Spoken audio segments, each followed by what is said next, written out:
Baik, selamat pagi semua, salam sejahtera untuk kita semua. Sebelumnya di sini saya Alif Al-Qadri Sauda dan dengan Saudara Roy, saya akan mewawancara Saudara Roy tentang korelasi linear tentang tinggi badan dan berat badan. Sebelumnya, Mas Roy, tinggi badannya berapa? Tinggi badan saya 173 cm. 173. Lalu berat badannya? Berat badannya 55 kilo. Oke, baik. Jadi tinggi badan Mas Roy tadi 173 cm dan berat badan 55 kilo. 55 kilo. Sekian, terima kasih. Selamat pagi.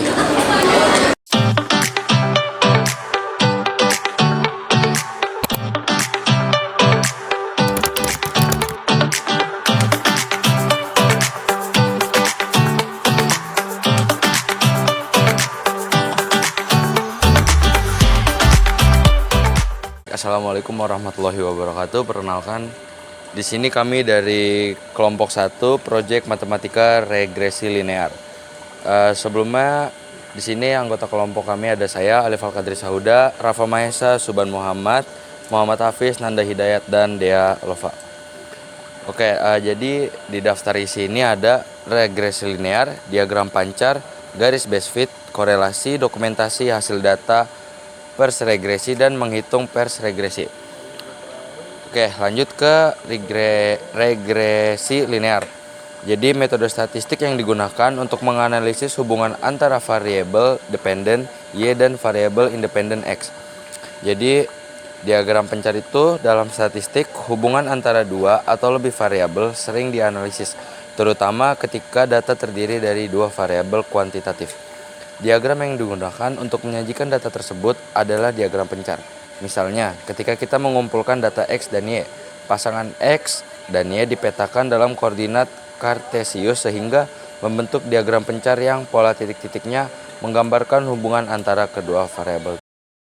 Lalu yang selanjutnya ada garis base fit. Garis base fit itu garis yang paling sesuai dengan persebaran data digunakan untuk mengamati kecenderungan atau tren dari data tersebut.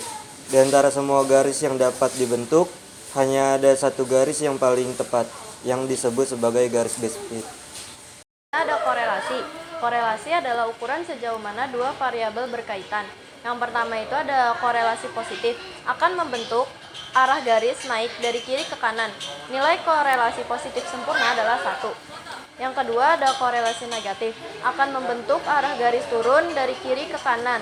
Nilai korelasi negatif sempurna adalah negatif 1. Dan yang terakhir adalah tidak korelasi, di mana kondisi tren diagram pencar mengarah bebas tak terarah. Nilai tidak korelasi adalah 0.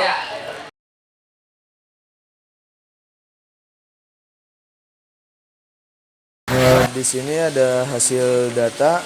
Yang pertama di sini ada tinggi badan dari 146 sampai 187, yaitu dari 1 sampai 40.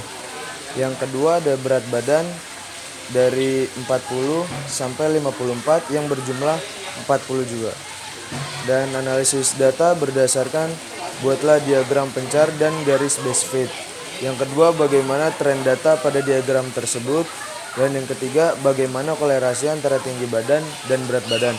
Dan yang terakhir, bagaimana pola penyebaran data pada Di sini ada diagram pencar dan garis base fit-nya, yaitu titik X merupakan titik-titiknya merupakan data yang dimasukkan. X sama dengan variabel independen dan Y sama dengan variabel dependen ke dalam koordinat kartesius, dan garisnya merupakan base fit.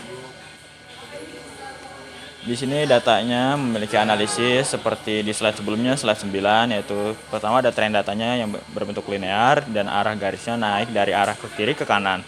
Dan korelasi datanya di sini lemah positif karena menyebar, dan pola penyebaran datanya cukup menjauh dari garis lurus dan cukup lemah. Lalu selanjutnya itu persamaan regresi linear. Hubungan antara nilai variabel bebas X dan variabel terikat Y yang terlihat pada diagram pencar yang membentuk pola hubungan tertentu. Pola tersebut dapat berupa garis lurus atau bentuk lainnya. Jika pola tersebut menyerupai garis lurus, maka hubungan antara kedua variabel tersebut disebut sebagai hubungan linear. Jika hubungan linear ada, kita dapat merumuskan sebuah persamaan garis lurus yang disebut garis regresi linear. Garis regresi linear ditulis dalam bentuk seperti di bawah tersebut. Berikutnya ada persamaan regresi linear. Nah, dari data ini kita dapatkan itu R-nya adalah 40, sigma X adalah 6628 dan sigma Y-nya adalah 2172. Sigma XY sama dengan 363.399 dan sigma X kuadratnya itu adalah 110.2634 dan sigma Y kuadratnya adalah 12.124.480. Nah, selanjutnya ada menghitung persamaan regresi linearnya. Pertama itu kita menentukan koefisien regresinya terlebih dahulu, yaitu kita mencari B. Dengan rumus B sama dengan jumlah data dikali sigma XY dikurang sigma X dikali sigma Y per jumlah data dikali sigma X kuadrat dikurang sigma X kuadrat. Nah, habis itu tinggal dimasukkan aja atau disubstitusikan angka-angkanya. Lalu didapatkan hasil B-nya adalah 0,7997 atau kita genapin 0,80. Nah, lalu kita akan menentukan konstantanya yaitu dengan rumus A sama dengan Y topi dikurang B kali X, rata-rata X. Nah, langsung kita substitusikan yaitu Y topinya ada 54,3 dikurang 0,80 dikali 165,7. Kita dapatkan hasilnya minus 78,2550. Nah, lalu ada menentukan persamaan regresi linearnya dengan rumus Y sama dengan A tambah BX. Nah, lalu kita masukkan A-nya yaitu 78,2550 ditambah 0,779 atau kita bulatkan menjadi 80X. Maka hasilnya didapatkan segitu. Next, kita mencari persamaan korelasi R. Nah, dengan rumus jumlah data dikali sigma XY dikurang sigma X dikali sigma Y per jumlah data sigma X kuadrat dikurang X pangkat 2 dikali banyak data dikali Y kuadrat dikurang Y pangkat 2.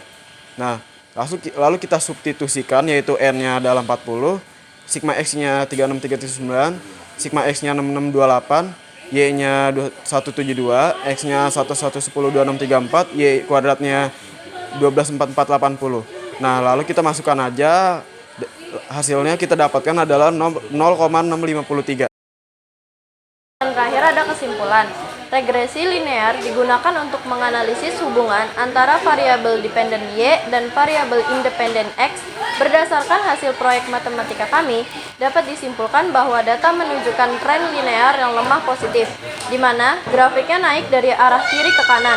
Meskipun arah garis cenderung positif, pola penyebaran data cukup jauh dari garis lurus, menunjukkan korelasi yang lemah. Hal ini berarti hubungan antara variabel X dan Y ada, tetapi tidak terlalu kuat. Korelasi yang lemah ini dapat diartikan bahwa peningkatan nilai pada variabel X hanya sedikit mempengaruhi variabel Y secara linear. Maka, meskipun ada hubungan, data tidak sepenuhnya mengikuti pola linear yang konsisten.